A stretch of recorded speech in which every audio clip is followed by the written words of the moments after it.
Hello there. Welcome to Rivers for Change, third webinar this summer. We are joined this evening by our moderator, Kristen Wilson, Sammy Grenshaw, and Craig Tucker, who are going to talk to us about what's going on up in the Klamath River drainage in terms of dam removal.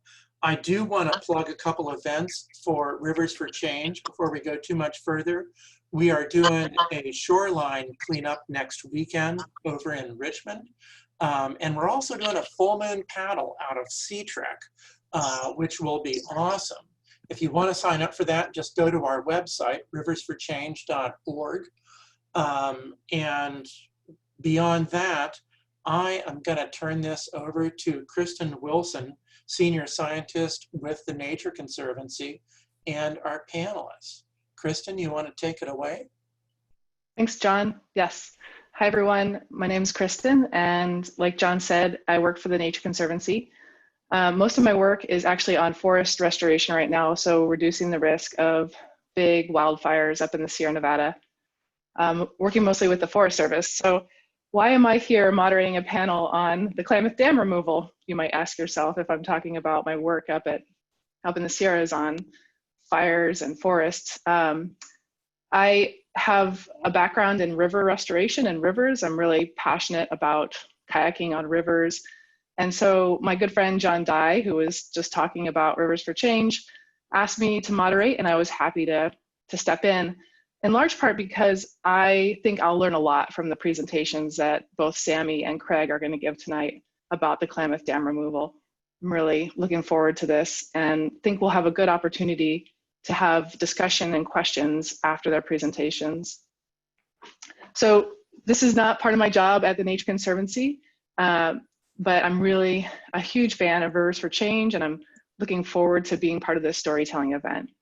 I'll just share a personal story about my experience on the Klamath River, and it's actually the reason why I moved to California from Washington, D.C. I was paddling on the Salmon River, which is a tributary to the Klamath, and it was February, and it was beautiful, and we paddled the salmon into the Klamath, and I thought this was the most amazing place I've ever been, and I'd been on a lot of rivers, and so I thought, all right, I have to move to California. This is the place to be. And so for me, actually, the Klamath River to me is the reason why I ended up in California.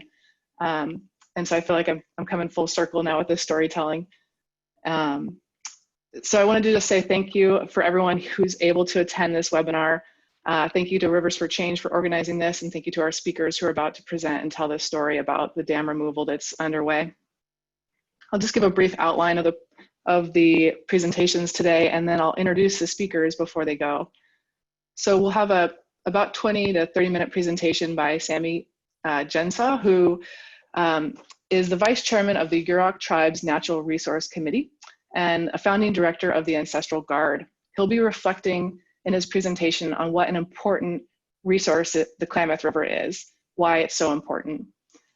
Following that, we'll have a brief question period, and then Craig Tucker will be presenting really the original beginnings of why the Klamath Dam removal got going in the first place and what has been the trajectory all the way up until today with the most recent FERC decision.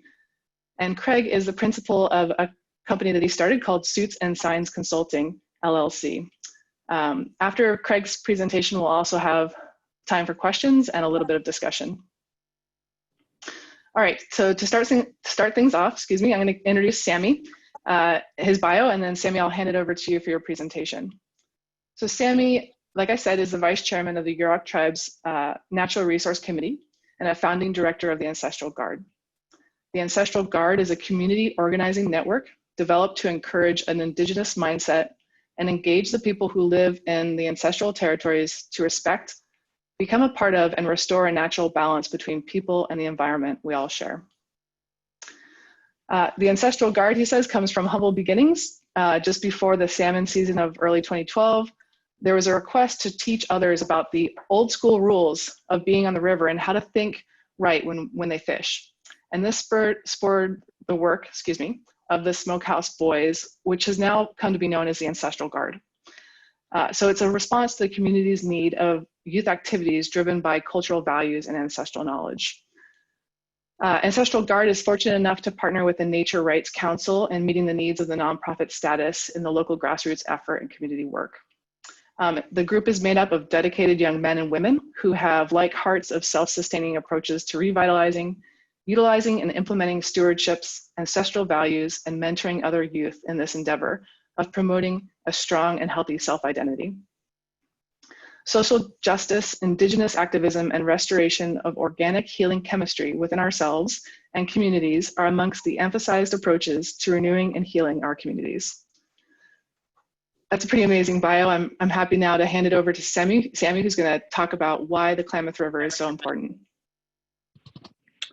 Ai kui, nek now Sammy Jinsa, rek woi me chak, nek skui sa hall.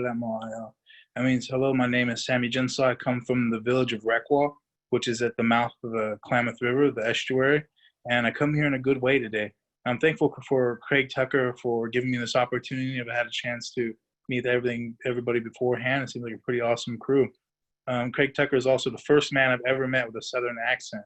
When I was probably about 16 years old is when I first got involved with the Klamath River Justice Coalition. By that time, I've already teamed up with ACLU to stand up against systematic racism within the education system of Del Norte County. It's a court case, Del Norte County versus Del Norte, Genshaw versus Del Norte County Education Board. But my story starts with being a fisherman and being in a boat before I was able to walk. My whole family come from fishermen. We're fish people. We still do the traditional 7-day smoked stripped salmon that's getting more and more of a rarity every day. And, you know, I just really want to talk today about the opportunity that I received when I was 16 years old and to become a part of the Klamath River Justice Coalition. There was a meeting that was going down in my local high school, and we were all invited in to come sit in. And I sat right at the table. Well, a lot of my friends sat against the back wall. And when I started hearing all these faces, and we were the first people there, I started seeing this table fill up with people. And I've heard their names before, and I was a little bit familiar with what they were doing, mainly because they had a protest a year earlier, and I wanted to go, but my mother said I was way too young at 15 to be leaving the state to go to a protest. So when I started hearing these voices talk about things that really mattered to me, I wanted to become involved. I just didn't know how to or, do it. And then all of a sudden, Craig stopped and he looked over and he said, "Who are you?" And I didn't know what to say. And I said, "Well, my name is Sammy Jinson." I had to think quick. And I said, "I'm the future leader of the Karuk Tribe." And he said, "Welcome to the team." And from that point on, we did fundraisers, me and my friends, and we went out and did community organizing to get people into meetings. I traveled up and down the West Coast, going to leadership trainings and learning how to organize people, and then coming directly back home to my community and using those skills that I acquired to get people together and educate them about the importance of dam removal. And why is dam removal important to me? It's because our whole way of life revolves around the healthy flows of the Klamath River. Everything that I've ever done has been to protect the future generation. And a lot of people ask me, where do we come up with the name the Ancestral Guard? And some people have told me, well, do the ancestors who've already died and passed on, do they need to be protected? And my answer is, we're not protecting, we're not guarding the ancestors from before us. We're looking at today's children, the youth, the next generation, who will be ancestors one day. These are the people that we need to protect. These are the people that we need to make sure that they have healthy opportunities in their lives in order to make the right decisions to keep this piece of paradise that Creator has blessed us with, to keep this place a paradise and keep it pristine and keep it clean and keep it providing for future generations to come. And unfortunately, I got to see the fish kill that happened in 2002.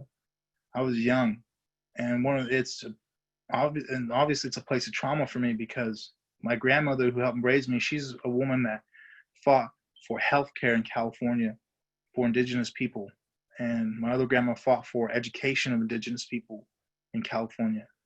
And to see that woman go to the riverbank and cry, just that wail that I heard, and just to smell the genocide of thousands of dead salmon laying alongside the bank, it was something that I didn't fully understand. I didn't know why it was happening to us, but I knew something had to be done. And I knew that my life would never be the same. So I took it upon myself to ask my grandmother, what can I do?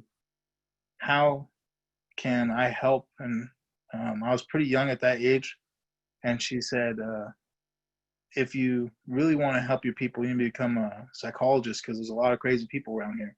Just jokingly. So I really want to know what that was. And when I asked her more about it, she said, so if you're really committed to this, you need to start going down to the river, learning about it. And that's when she pointed me out to my first redwood canoe, which is one of the rarest vessels in the known world today. It's a complete boat carved out of one redwood log. And inside the log, even carving and being in redwood canoes and being able to have that opportunity has taught me so much about the river and balance of our systems that I can't compare it to any other teacher. But this river provides so much for every family on a daily basis. And a lot of people don't understand that the health of the river is connected to the health of the people. When the numbers in salmon go down and people who've been fishing for salmon their whole life to provide for their families, to put food on the table, to make sure their kids get school clothes, to make sure their electricity bill stays on, when you can no longer go down to the river and provide for your family, it affects you on the inside. It affects not only the health of you as an individual, but it affects your mental health as well, and your ability to take care of your family, and ability to take care of yourself. So when the salmon run started to go down, we've seen a drop in salmon. We also seen a rise in suicide numbers. We've seen a rise in domestic violence. We've seen a rise in drug abuse. But that's not what our community is about. That's not the thing that defies us. What truly defies the indigenous people of the Klamath River is our resiliency. Because right now, we are living through the long-term effects of genocide. We are living through the long-term effects of colonization. On a daily basis, we're at war with that within ourselves, and within every day that we walk on this earth, we see the effects that it has on our people. But we still rise above that. We make sure that our songs are heard.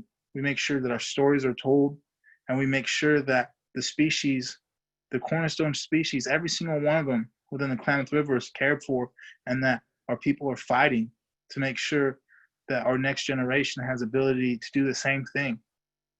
That's what people need to understand too, is this is not something that we just love. It's not something that we're drawn to. This river is a relative. This river is somebody who's a part of your family. And recently this river's been sick. So sick that you're not allowed to swim in it because it can attack your insides. It can attack your kidneys. So sick your dogs can't drink the water, and if they do, they'll die.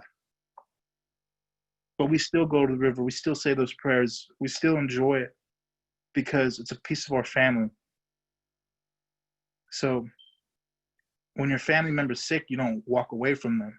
You don't distance yourself from them. You take care of them. You try to make sure that they're the best that they can be. And that's something that our people have believed since the beginning of time, because we're people of balance. And in the Yurok world, everything is set around balance.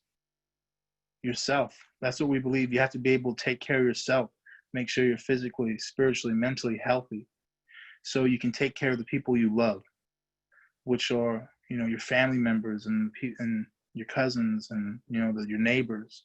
And if you do this, then everybody should be inspired to take care of the place that we all need to live. These are indigenous values that can be applied to everybody's daily life.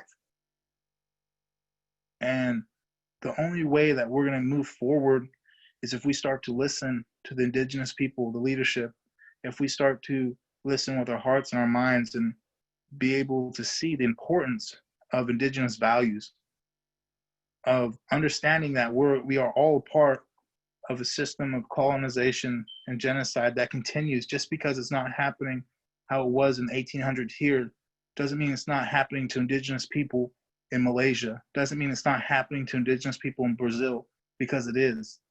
And we need to recognize this, acknowledge this, and move forward in a way that unifies all of us and gives us a capability to come together and stand up for what every single living human being on planet Earth needs to live and sustain themselves, which is clean water, clean river systems.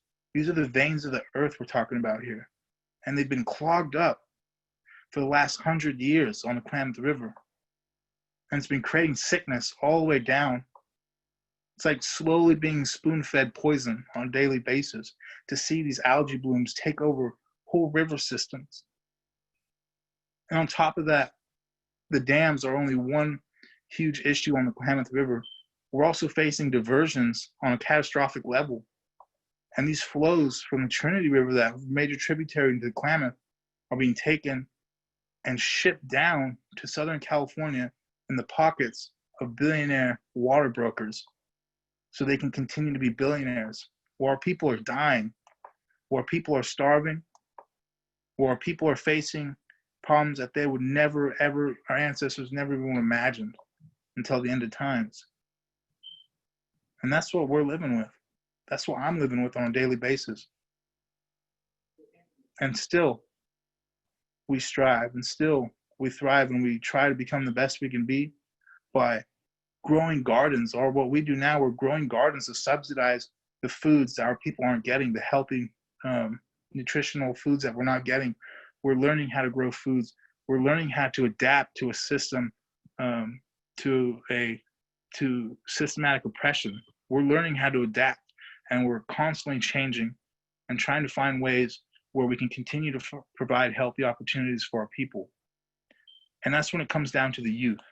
We need to realize that we can't hide this world from our youth, and the dangers of this world and the problems of this world from our youth. We have to talk to them about it and find out what they think the solution is, how they feel about it. Because in reality, these are the people who are going to be facing these problems for much longer than we are. And it's not about Republican and Democrat, because we were fighting dam removal when Obama was in office. We are doing the same things that we're trying to do and get accomplished today. So that's why it blows over all these borders, all these things that are meant to divide us as Americans, as indigenous people, as river people. All these things are meant to divide us don't matter when nobody has clean water to drink, when our forests are being chopped down and the sediment is causing our rivers to clog up. None of that matters. Because when it comes down to it, every single person needs the opportunity to live a healthy lifestyle. And that's what we fight for. That's what I fight for. That's what I've dedicated my life to. Every day when I wake up, the first thing I think about, it's the last thing I think about before I go to bed. And I never wanted it to be like that. It shouldn't be like that. The fact of the matter is, it is like that. And it's like that for a lot of people. So that's why I want to take my time today and share with everybody, is that what happens in the Klamath Basin, what happens with this water here, will be echoed throughout history. People will look at what's going on here and base their solutions off of it. So we need your help to push Pacificorp. Do everything you can. Try to get a hold of Warren Buffett. Try to get a hold of these shareholders for Berkshire Hathaway and make sure they do the right thing. And we know that corporations historically have not done the right thing, but the time needs to change. And we need to remember that leaders don't dictate the people the power of the people. Leaders do not dictate the power of the people. The power of the people dictate the leaders and who represents us. So remember to find your strength. Everybody has the opportunity to do something. You just got to make sure that you're willing to accept that opportunity when it's brought to you. So reach out to your indigenous people in your area. And if you are indigenous, reach out to your roots. And if you're not indigenous to California, find your roots.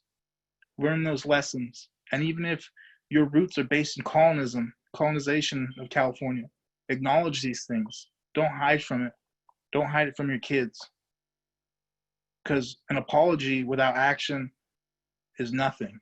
What we need to do is correct these systems that are affecting people on a daily basis. That's where power comes from, is acknowledgement. But acknowledgement doesn't mean anything without action. And that's what I wanted to say. And that's wraps up why the Klamath River is so important to me, because it's taught me all these lessons. Thanks, Sammy. That was great. John sent a chat message to everyone. We have time for a few questions before Craig's presentation. So please, you can either chat your question to John, or I think that's the best way, right, John, to ask questions? Yeah, and I don't have any yet. I think people are still, wow, absorbing what Sammy just said. That was powerful. But yeah, we would love to have some questions for Sammy and Craig and yourself as we go forward. So I'll start with a question, Sammy, for you, just to get us going. In your opinion, what is the biggest challenge right now to the dam removal effort? What is, I mean, where are we? What is the current status, and sort of what is the biggest hurdle to get over to actually get the dams out?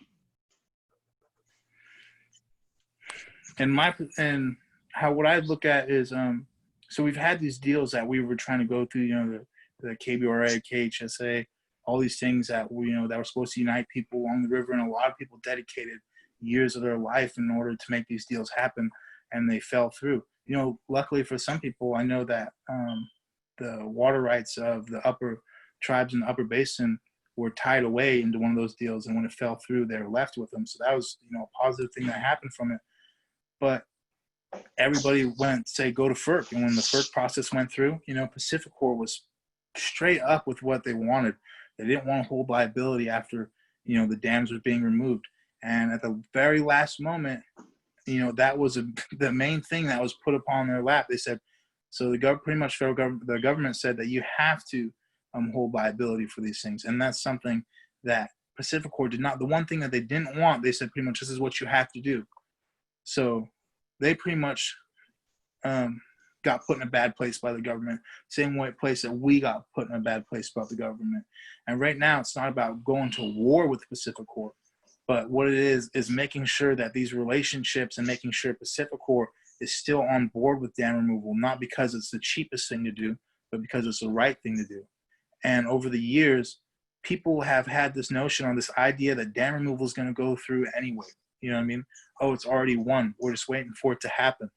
But in reality, we need to get together as people again and show that power of the people that made Pacificor think about removing these dams in the first place. So getting the information out there, telling people, no, dam removal is not guaranteed. So yeah, pretty much getting out there and getting that word out there and getting people together again, because we might have to gear up and we might have to make this happen. Thanks. I know Craig is going to tell more of the story, and we'll be explaining who Pacificor is and who FERC is, these terms that we're just throwing out there. He'll go over all of it in his presentation coming up. We did have a question from Heather. John, do you want to take this one, or would you like me to do it? Would you go ahead, because I'm not even seeing it here. Sure. Okay, we have a question. Yeah, we have a question for Sammy. What do you hope for the future of your community and the Klamath River? That's a big question, and I'm not sure if we have that much time. but what we're doing is what we say is the revolution will be restorative, and that's what we've always told ourselves. The revolution is restorative. And when we first started the Ancestral Guard, we thought, what do we need to do to make sure that our future is a bright place for our youth? We said we need to get them involved, get them to the meetings, get them to stop a pipeline that was proposed to cross the Klamath River, which isn't going to happen anymore, to get these dams removed. And then we took a deeper look into it and said, what do our communities really need? And that's healthy opportunities. And what I'd like to see is right now we have a food desert narrative on our lower reservation, throughout our whole reservation, on our whole ancestral territory, mainly because our Klamath is based on a tourist economy, and a majority of the people are living out of gas stations to feed themselves. And if we don't have healthy people, if these people are too concerned about their health of their own personal selves, it leads back to those traditional values I was talking about earlier. If you're not healthy yourself, how are you going to make sure other people are healthy? So that's what I would like to see is food security initiatives to be going on throughout our people, and how do we connect the health of the river through the health of our food systems and plug that into the health of our people. And that's why right now we're starting this Victorious Gardens initiative to get gardening, the mentality of it back into the household, back into the mentality of the youth, so they can start creating these healthy opportunities on their own in the future. Great. So we have time for one more question, I think, for Sammy, if anyone wants to chat in another question that you might have for Sammy before we move on to Craig and his presentation. Give it just a minute. You know, I had a question. I mean, it seems like a fair amount of the issue revolves around sediment. And what is the issue with the sediment? Are we thinking that there are heavy metals there, or just what it's going to do to the lower river? I don't know, Sammy, do you have any thoughts on that? Well, the sediment, and the real thing is nobody knows exactly what's going to happen with the sediment. That's what people are concerned about. I went to a meeting earlier last year where people were concerned that the sediment was going to flow out the mouth of the Klamath River, flow 20 miles up the coast, and fill in a harbor in Crescent City. And that's why the harbor district didn't want to support dam removal. When, you know, scientifically, I don't think that's possible. But sediment is a huge problem, and they say it'll get flushed out the river, but you know, I think I'm not the person to answer that question. What I believe is that, yeah, if you look at the river today, there's so much sediment filling in so many places on the river, and it's so shallow. And a lot of that's from logging. A lot of that is from deforestation of headwaters of creeks and everything that flow into the Klamath River. And if you look at the sandbar down there today, it's stacked up so high with sediment, and it's never been like that historically. And the reason why is because all the sediment on the river, and the river actually closes off, and is the mouth of the river is completely blocked off a lot more than it used to be. So sediment is going to be a huge problem to deal with. But dam removal is the biggest issue of all. And there's going to be, people think dam removal is going to be the last final thing that happens, and we're going to have this fully restored river. But no, dam removal is only the next step in the process. Once the dams come down, we're going to need to answer these questions. We're going to need to find solutions and figure out ways to restore watersheds in order for these salmon to fully come back in their natural numbers.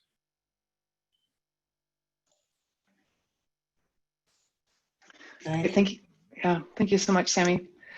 All right, we're going to move on to Craig Tucker, who will be talking about the politics and advocacy that really brought together this whole dam removal movement on the Klamath. So a brief bio on Craig, and then Craig, I'll turn it over to you to present.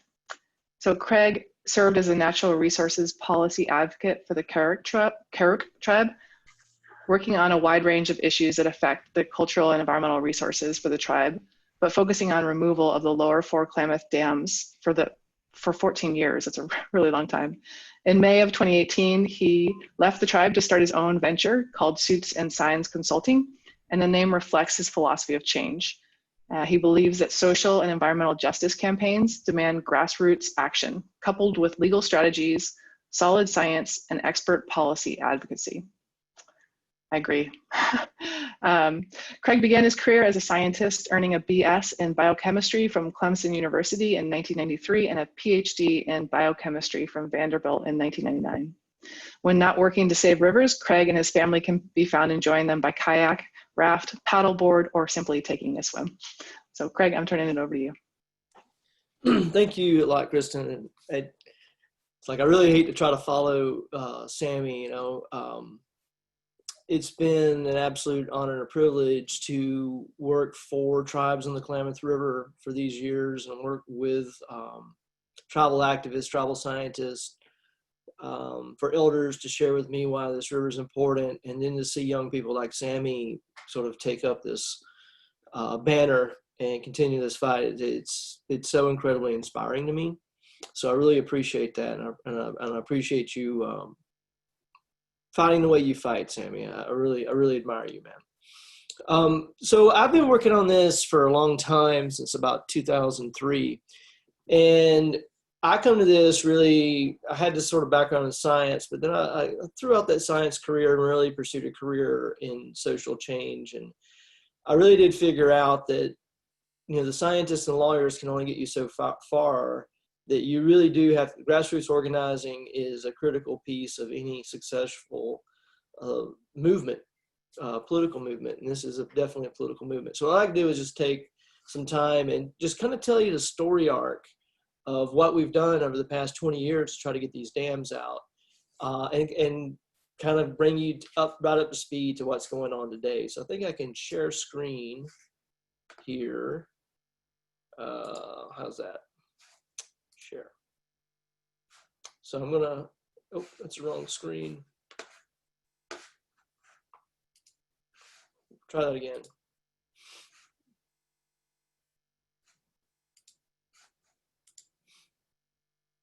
How's that? Can you see that okay? Looks good. All right, great. Just one point, Craig, it's we can see the stuff on the side and the left, if you could. Yeah, I wanna keep that because I'm gonna jump around a little bit. Okay. So first thing I just want to point out is the Klamath Basin is really big. I mean, there are 4 or 5 states in the United States that are smaller than the Klamath, and there's just a whole lot going on in the Klamath. So you can see on this map, it spans the state line between California and Oregon. And there are 4 fairly recognized Indian tribes, a couple of tribal rancherias that are fairly recognized. There's a massive irrigation project, about a 225,000 acre federal irrigation project from the Klamath headwaters. And the water for that project largely comes out of a natural lake called Upper Klamath Lake. It's fundamentally important to the Pacific Flyway, the wetlands and the lakes and the marshes up there. And then as you come downstream, right around the state line is where the complex of hydropower dams are located, the lower 4 of which we're trying to remove. And I point this out just to highlight the fact that the flows in the Klamath River are really controlled by how water is used in the Klamath irrigation project, and are not really controlled by these dams. So I would say the Klamath had the 2 biggest problems facing the Klamath River in Klamath River salmon is 1, this federal irrigation project that deals with flows, and 2, a private hydropower dam complex. And then I would kind of want to hit like what's going on in the Klamath. If you haven't been to the Klamath, it's wild kingdom on the Klamath. It is like this remarkably ecologically diverse place. We have multiple runs of lamprey. A urochbologist just discovered a whole new species of lamprey 2 or 3 years ago. We have multiple runs of Chinook salmon. We've got coho salmon. We've got 12-foot long green sturgeon that are 100 years old. It's just a lot going on, but spring Chinook are almost gone. Candlefish, which used to be here, they are gone. Pink and chum salmon used to be here, they're gone. The fish are in big trouble, and the fish runs these are runs of fish that used to number in the 1 million fish returning. Now the runs are so paltry that, the Karuk Tribe, who have subsisted on these fish for literally thousands and thousands of years, have had seasons where they can't fish at all, where they've had to import fish from Alaska for the annual salmon festival. It's really shocking what we've done to this river that's, really a magnificent river. And there's a lot of reasons for that. Irrigated agriculture, there's a history of gold mining, a history of commercial fishing, tons of logging. But I'm just going to focus in on the dams because I do think the dams are probably the single biggest challenge that we can solve on the Klamath River. And in a lot of ways, the Klamath has just been asked to do too much.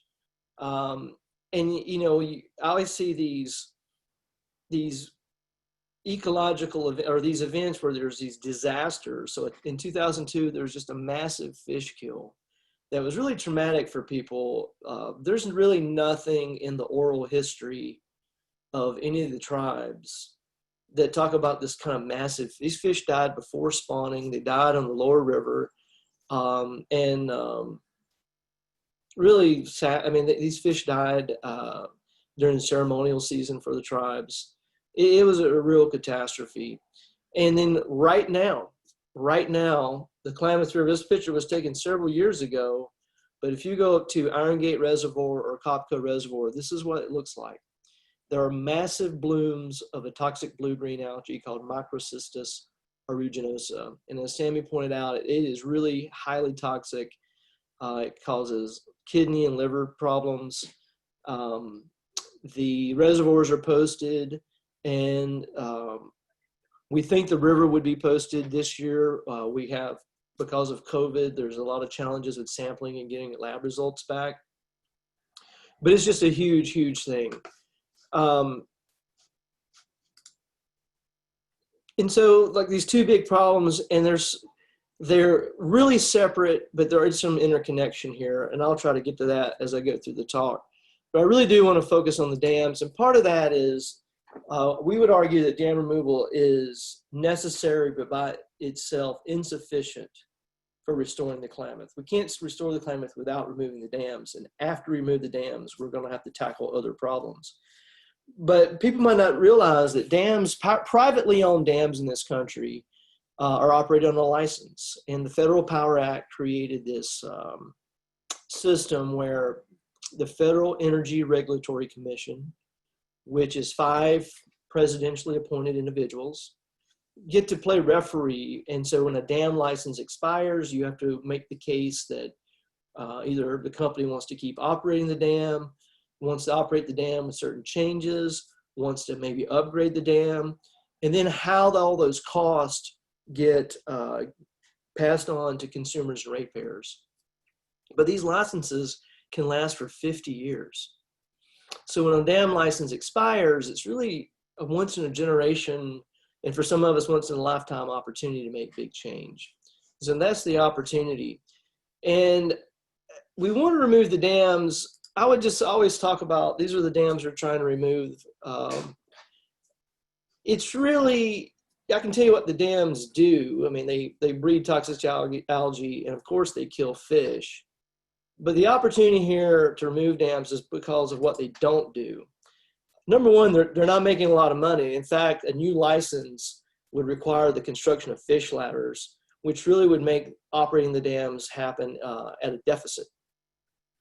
They don't provide any irrigation water. They provide no drinking water diversions, and they don't provide flood control. So we think this is the big opportunity for removing the dams. But there's the company that owns the dams, power companies are not enthusiastic about removing dams. I think there's an ideological component to that. But they want to operate at status quo as long as possible. And so when you want to do things like remove dams, you have to find ways to motivate these companies to come to the negotiating table. I will just tell you that in the history of America, we have removed hundreds and hundreds of dams, but none of those have been removed pursuant to a FERC order demanding that a company remove a dam against its will. They've all been a product of a negotiated settlement between stakeholders like the Klamath River tribes and this company. So we had to really motivate this company. So we started, who is this company that owns the Klamath Dams? It's a company called Pacificor. It's headquartered in Portland. But we started doing our homework, and way back in 2003, 2004, when this fight started, Pacificor was owned by a Scottish multinational energy company called Scottish Power. So this is how I really got involved is I'm like, well, obviously we need to go to Scotland and confront the owners of this company. And I think a lot of people thought I was really crazy, but the tribes didn't think I was crazy. And it was really remarkable to me that when I pitched this concept of tribal leadership, no one batted an eye. They're like, okay, yes, we should go and talk to these people on this dams, wherever they may be. And so we flew out to Edinburgh, Scotland, and I think there were folks on that trip that really had probably never been out of Humboldt County. But we went to Edinburgh, Scotland 3 years in a row and protested over the dams. We went to London and we talked to investment companies and stockbrokers about divesting from this company. And we thought we were going to win this fight because shareholders in Scotland were not happy that they owned these dams that had no fish passage, created these water quality problems, and were a problem for American Indian tribes. But what happened was, instead of removing the dam, Scottish Power sold Pacificor to Berkshire Hathaway. And so Berkshire Hathaway, as many of you may know, is the investment company of Warren Buffett. So we've been out there to the Warren Buffett's shareholders meeting 3 times. And the first year was really a trip to explain to Warren Buffett what he just invested in and ask for his help. But Buffett and the Buffett family, who actually have a reputation for supporting tribal issues and have, really a sort of a reputation for progressive politics, didn't want anything to do with us. But after several years of protesting and disrupting shareholder meetings, filing litigation, Pacificor did come to the table. This is a bus ad we ran in Portland.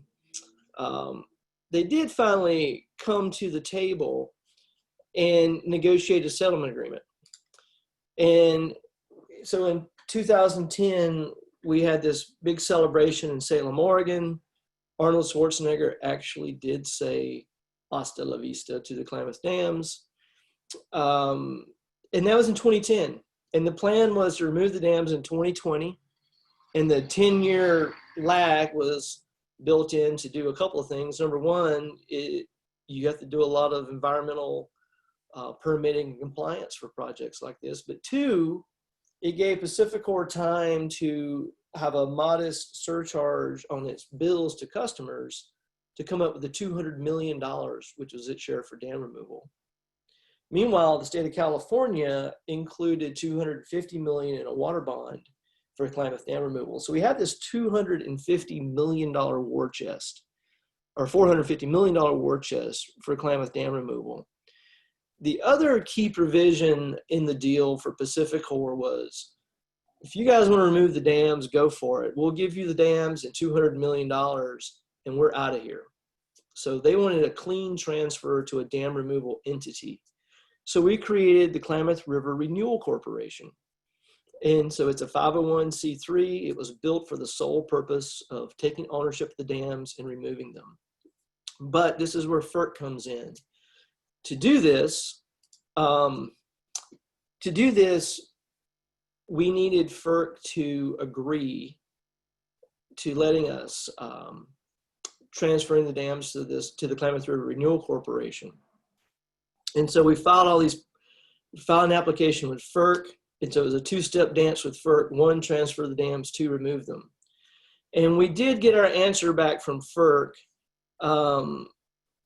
recently. So FERC basically threw a wrench in our plans. So what FERC said was, well, we're not going to let Pacificor just cleanly transfer to this new entity and leave town. We need Pacificor to remain involved. And FERC cited Pacificor's 35-year involvement in operating the project. They cited the fact that Pacificor has removed dams in other watersheds. And they're like, if it's possible that you run into problems, you would need somebody like Pacificor to help deal with, liabilities and cost overruns. The fact of the matter is we have built a robust insurance and liability protection program. So we would argue that there's really the liability issues have been largely taken care of.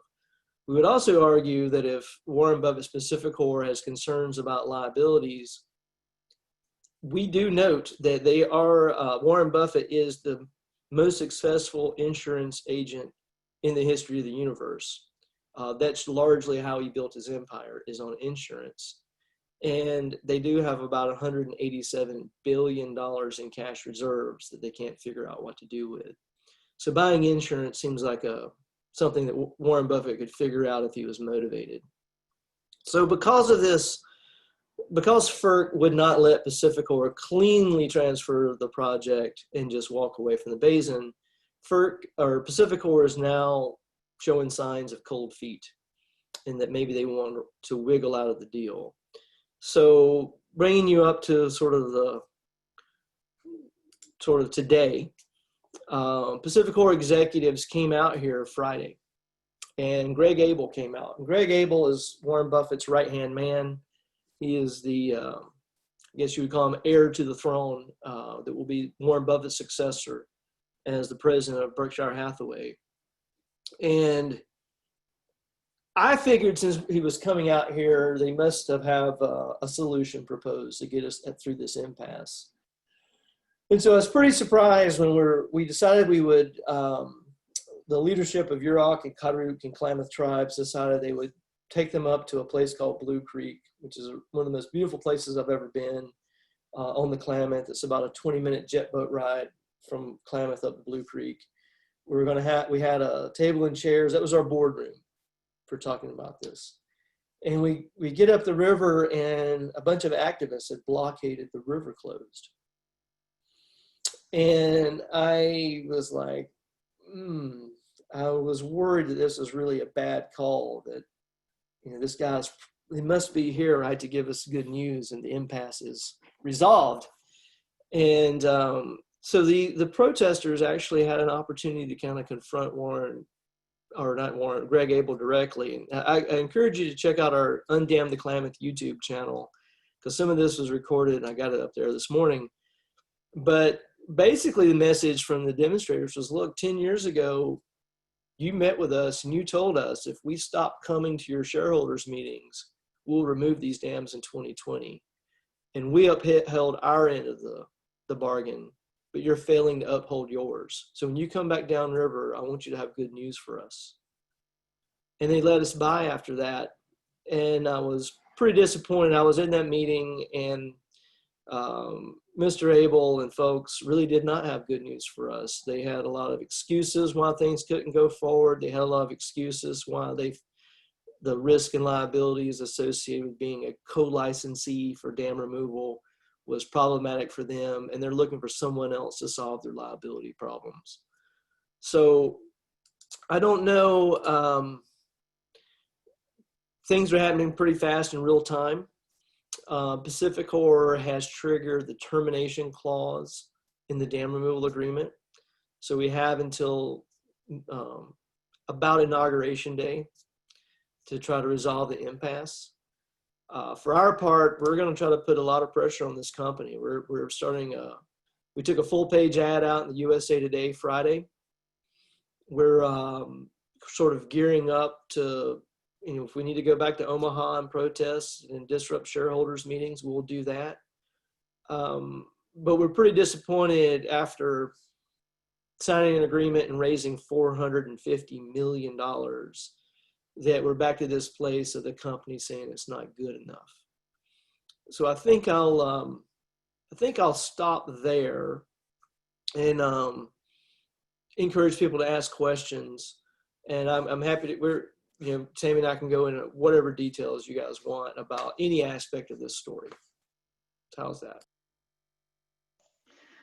That was great, Craig. I really didn't know the most recent update, and it's really just happened. So that was a great arch of the whole story that you gave. Thank you so much. I'm sure we're gonna get some questions. Let's see here. Okay, so we have one earlier from Bert. How do you see climate change affecting the salmon? The warmer weather causes a warm up of the water, which will possibly cause the salmon to move further north.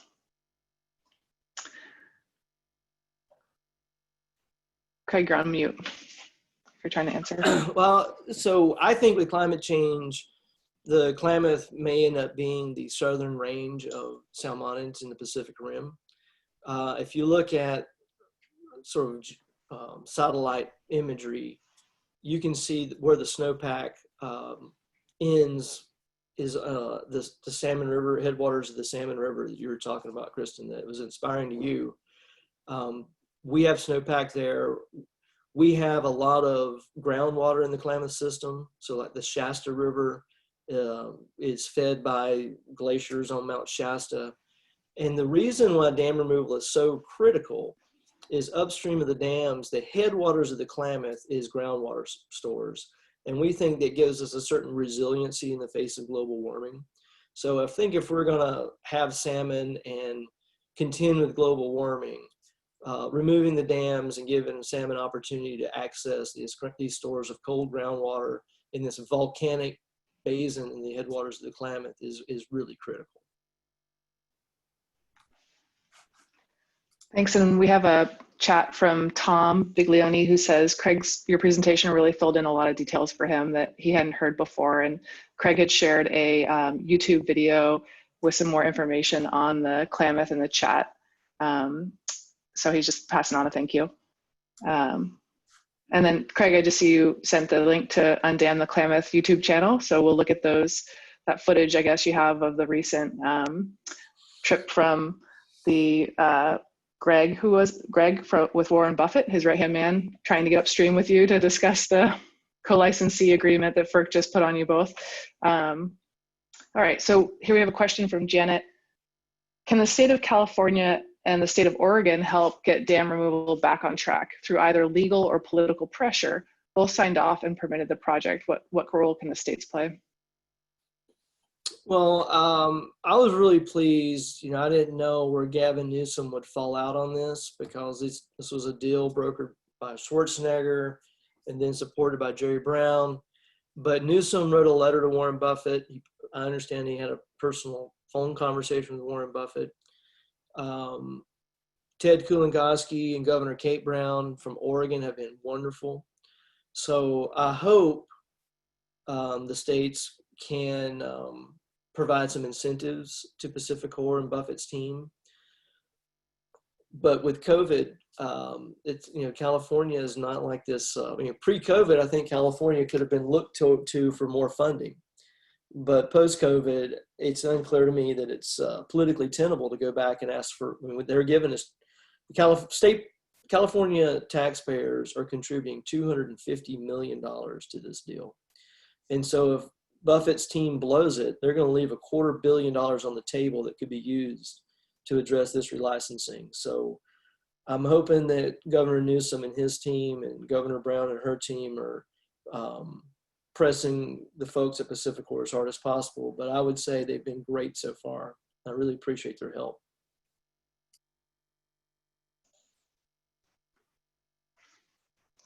All right, more questions for Craig, or also we can bring Sammy back in if there are any more questions that Sammy can address as well. You know, I had a question for Craig and Sammy. If people want to put pressure on Berkshire Hathaway, what's the most effective way to do that that you see? Well, thing you can do immediately is write a letter to the editor. I think the more we talk about Warren Buffett and the dams and toxic algae and lack of salmon, the better. So letters to the editor are great. We've gotten some great editorial. We had a wonderful editorial from the LA Times about a week ago. People should check out. So that's one. Two, my last slide, and I'll put it back. I'll cut and paste this. But there is an email and a mailing address for Berkshire Hathaway. So you sending them fan mail is a great way to do it. There's a bunch of conservation organizations that are part of this battle. Sustainable Northwest, American Rivers, Cal Trout, Trout Unlimited, the Ancestral Guard, Sammy's group. Write a check, support the work we're doing. So those are all things that folks can do to help. Thank you.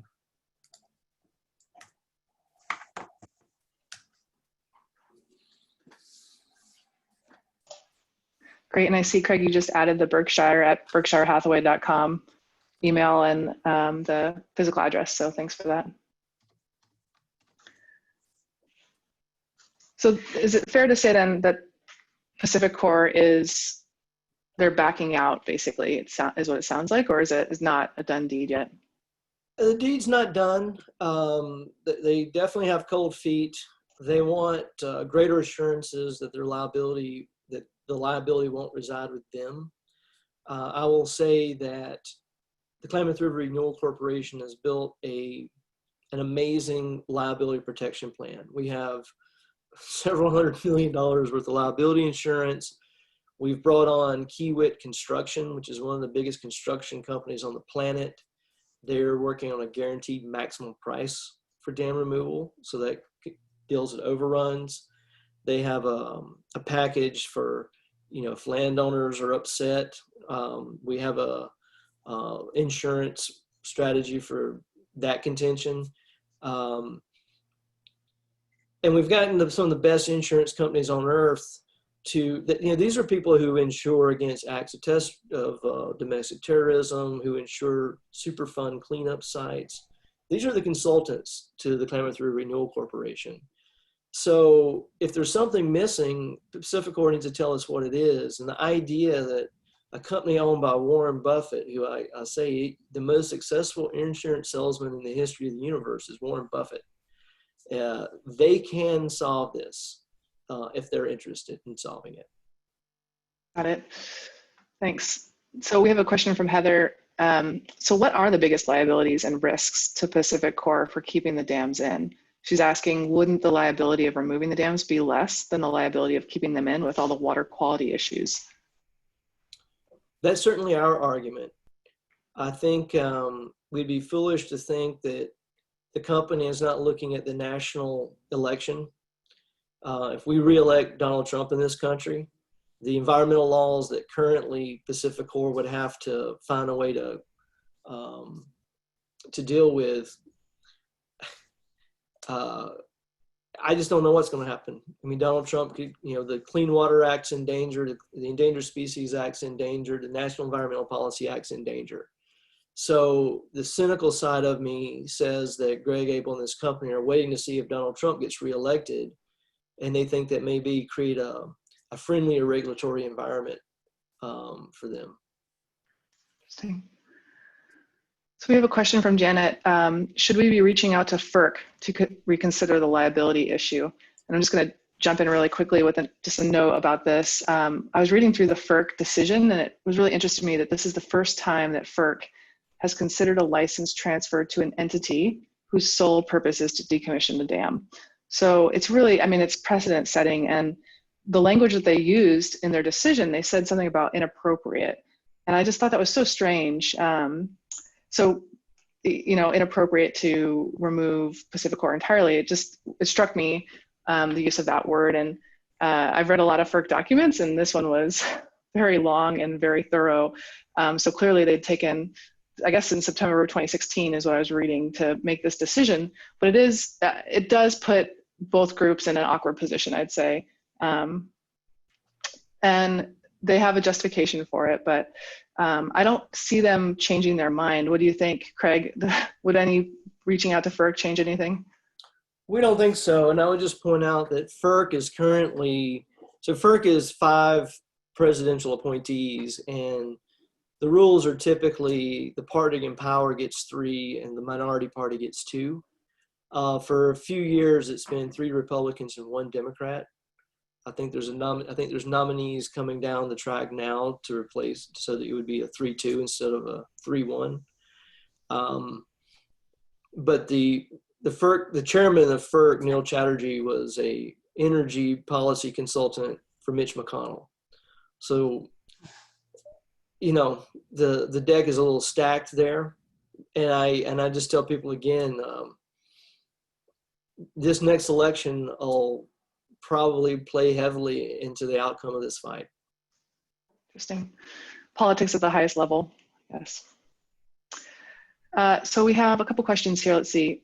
There's a Q&A from Emerald asking if any of the dams have been removed yet. The ones that we're talking about, no. So there are 4 of them. and none of them have been removed yet. The plan was, I think, to begin removal as soon as 2021, but we'll see what happens here. Hopefully everything moves forward, and the Klamath River Renewal Corporation will be able to proceed with the dam removal even while Pacific Core is a co-licensee.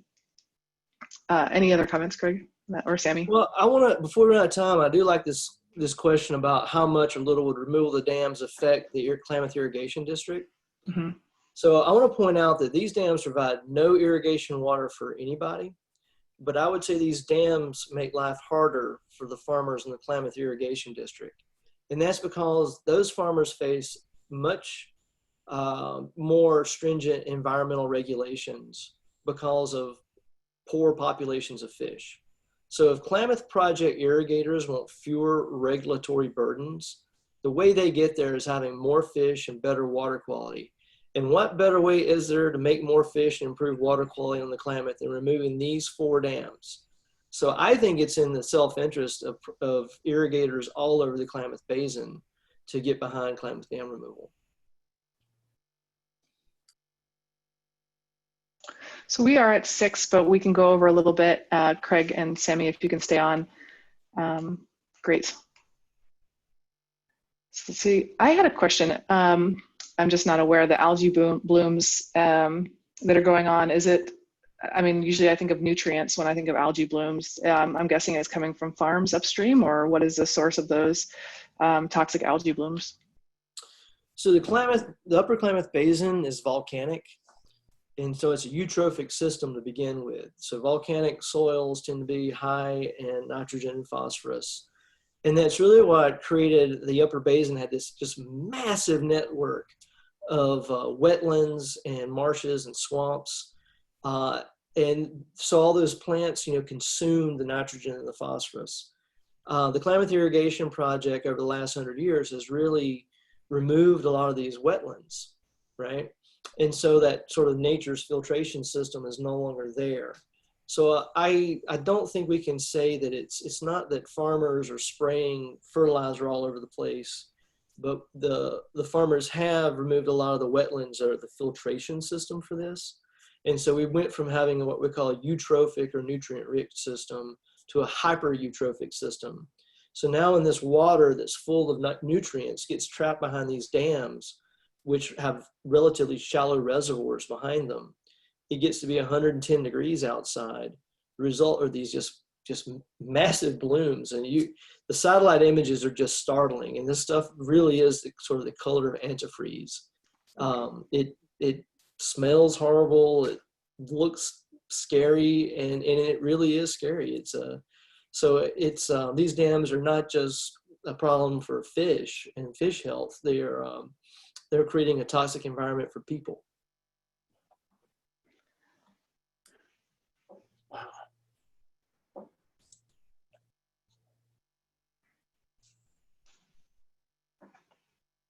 John, did you want to jump in? Oh, I'm just reeling from that, thinking about, the effects of algae and algae moving upstream. I mean, Craig, do you see it moving upstream with climate change, algae being, as it gets warmer, and the algae going in places where it hasn't been before? Well, we see the bloom, this algae is in Upper Klamath Lake. To some degree, it's not like it's, I don't think it's an exotic species. But what I think is when your system is as out of balance as the Klamath, you get these massive blooms of algae. We haven't even talked about how the dams and the algae play into fish disease problems below Iron Gate Dam. We have another fish disease that's endemic. It's a parasite that's naturally occurring in the Klamath, but because of the dams and the nutrients associated with the algae blooms, we have these fish diseases that are affecting the majority of our juvenile salmon in the Klamath. So all this is really kind of interconnected. But I mean, when we knew for many years that there were these massive blooms of algae, and no one had really put a finger on it exactly what it is.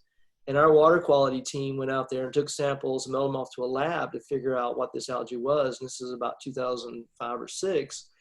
Our water quality coordinator tells the story of picking up the phone and the person on the other end saying, I don't know where you got this water, but do not touch it. It's the most toxic water we've ever evaluated in this lab. And we exceeded World Health Organization guidelines by about 10,000 fold for what would be safe for this algal toxin that's called microcystin. So, Pacific Corps is going to have to deal with that. And so the cost associated with keeping these dams includes fish passage past these dams and something to deal with these giant algal blooms. And we don't even know how they could manage to do this. So I think going back to the earlier question, it seems reasonable that dam removal has a lot of less liability associated with it than dam retention. But I think the whole Trump thing throws a wild card into that math. Something Kristen said to me once was the solution to pollution is dilution. And that sounds like maybe that's not the solution here, but that certainly would help the problem. I think we might be wrapping it up. It's about 6:06 by my clock. Sammy, will you want to bring us home? Is there anything you would add to kind of wrap us up here? That's what I was hoping too, is that we could maybe have a few thoughts if anyone wants to add from Sammy and from Craig, if you have a parting thought. And then I think you're right, John, let's wrap it. I'd like that too. The main thing I'd like to say is that what we have to remember is no matter what happens, we're all in this together, and we have to do what we can, and we have to live the best lives that we're able to. And what that may look like, it might be different than any of us have ever experienced before. But I can guarantee you that we're going to move forward, and we're going to continue to provide healthy opportunities for our families. And if it comes down to it, we're willing to do anything that needs to be done to make sure that our families continue to have healthy opportunities. And that's pretty much what I can say. And I'd like to say thank you for this opportunity to be involved. Thank you, everybody who's watching as well. Is there an ancestralguard.org? Yes, there is. You can reach us out on, if you have Instagram. We have Instagram, which is ancestral_guard on Instagram. We have naturerightscouncil.org, which if you're looking to contribute to any of the work that we're doing, you can do it there, or on Instagram. We also have Facebook. So please reach out to us. We look forward to working with everybody again. And, I'm just thankful for this opportunity. Thank you, Sammy. Craig, any last words? Well, all I can tell you is we will remove these dams. A mentor of mine, Ron Stork at Friends of the River, used to always tell me that in the end, the Lord brings all the dams home. And I think he's going to bring these dams home sooner rather than later. Thank you. Listening to you and Kristen, Sammy, Craig, it's made me want to go back and get on the Klamath. Yeah, it's been too long since we boated there. Thank you all. Thank you all for tying into this. And I'm just going to do one more plug for Rivers for Change. We're doing a beach cleanup next weekend over in Point Richmond. You can contact me, John, at riversforchange.org if you want to get involved in that. And we're also doing a moonlight paddle out of Sea Track in Sausalito. And information on both of those is available at riversforchange.org, our website. Thanks, everybody, and I hope we see more free-flowing rivers in our future. Me too. Thank you so much. Thank you. Thank you. Good job, Sammy. Yeah, thanks, Craig. You too, man.